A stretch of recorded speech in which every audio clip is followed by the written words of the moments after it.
Bon, moi qui suis les guerres et la propagande de guerre et la désinformation depuis 20 ans, tout ce que je viens d'entendre, là, ça en fait partie.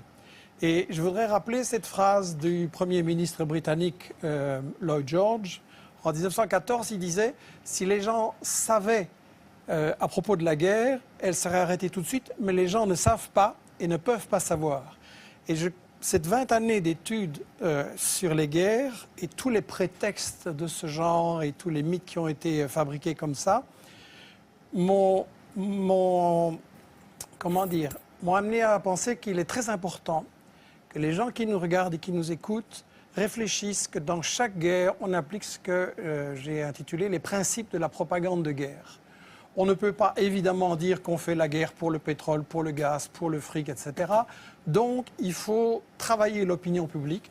Premièrement, en cachant les intérêts. Et je m'excuse, la question de la Syrie, c'est très simple. Il y a du pétrole, il y a du gaz, il y a des gazoducs, il y a des projets énormes en dessous de la Méditerranée qui intéressent Israël, tiens. Et quand on voit que Total et le Qatar, maintenant en Libye, se partagent le gaz, il ne faut pas faire un dessin. Le deuxième grand principe de la propagande de guerre, c'est de cacher l'histoire. Et la France se pose en donneuse la France d'en haut se pose en donneuse de leçons. Il ne faudrait quand même pas oublier que le colonialisme français a bombardé les Syriens en 1945 pour les empêcher d'acquérir leur indépendance, a pratiqué et organisé la division de la Syrie, notamment sur des bases religieuses, et puis que toute l'histoire de la Syrie, depuis qu'elle a résisté à Israël, ça a été le travail des États-Unis et d'Israël pour affaiblir et briser la Syrie. Et Roland Dumas disait il n'y a pas longtemps qu'il y a 2 ans, on lui avait dit à Londres, on prépare quelque chose contre la Syrie, est-ce que tu veux en faire partie? Il avait dit non, 2 ans avant les manifestations. Le troisième grand principe de la propagande de guerre, c'est qu'il faut absolument, quand on a décidé d'attaquer pour le pétrole, le gaz ou le fric, il faut absolument diaboliser l'adversaire. Et donc là, on a droit à toute une série d'histoires. Et celui qui dit, moi je sais, qui dit ici, je sais tout ce qui se passe en Syrie, je n'ai aucune certitude, pour moi c'est un charlatan. Je pense qu'il n'y a pas de guerre propre, je pense qu'on a vu des atrocités des deux côtés.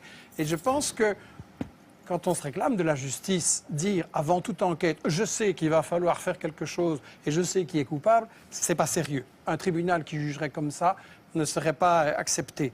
Sur la question des armes chimiques, c'est évidemment intolérable. Je voudrais juste poser la question à ceux qui connaissent bien les États-Unis. Quel est le pays dans l'histoire qui a le plus utilisé des armes chimiques, biologiques et bactériologiques? Sinon les États-Unis, avec 250 kilos d'armes chimiques balancées sur le Vietnam et maintenant encore des bébés qui naissent comme des monstres. Et dans toute une série d'autres pays. Donc si Obama trouve que les armes chimiques c'est intolérable, il ne doit pas aller très loin pour punir les coupables. Le quatrième grand principe de la propagande de guerre, c'est qu'il faut toujours se présenter comme défendant les victimes. On fait toujours des guerres soi-disant humanitaires. Mais là, la mèche a été vendue hier ou avant-hier, je ne sais plus, par Bernard Kouchner, qui est un pro-interventionniste, et qui a dit devant une télé française, bien sûr que le but c'est de renverser Bachar el-Assad, mais il faut un habillage diplomatique. Ça veut dire qu'on n'est pas là pour défendre les Syriens, parce qu'en réalité c'est une guerre qui a été provoquée par les États-Unis et leurs alliés dès le départ, comme Roland Dumas l'a dit. On n'est pas là pour protéger les victimes et pour les empêcher. Au contraire, on veut qu'il y en ait plus pour avoir un prétexte d'intervenir. Et je tiens à rectifier les mensonges qui ont été dits. Le gouvernement syrien est parfaitement d'accord de négocier. Et ce sont les États-Unis, la France et le Qatar qui ont dit non, on ne négocie pas, on veut gagner militairement sur le terrain. C'est-à-dire que Bachar el-Assad a dit qu'il voulait bien négocier. Oui, tout à fait. Et le cinquième et dernier principe de la propagande de guerre, très brièvement, c'est qu'il faut monopoliser le débat et empêcher les opinions adverses. Et donc, on a dans les médias français un alignement sur cette propagande que vous avez montrée là au début. Et quand M. Hérault s'amène en disant « j'ai la preuve sur les armes chimiques » et qui commence par répéter dans son discours pendant des minutes et des minutes tout ce que tout le monde sait et que personne ne nie, et puis qu'à la fin il dit « les services secrets m'ont dit que c'est Bachar », il n'y a aucun journaliste pour dire « oui, mais les preuves un peu sérieuses, s'il vous plaît ». Et donc, quand on voit des gens comme Fabius, comme Bernard-Henri Lévy, comme Hérault ou BHL, qui viennent avoir le courage de bombarder, mais pas le courage de débattre devant des gens qui connaissent le dossier et qui ont les arguments contraires, il faut quand même beaucoup se poser la question.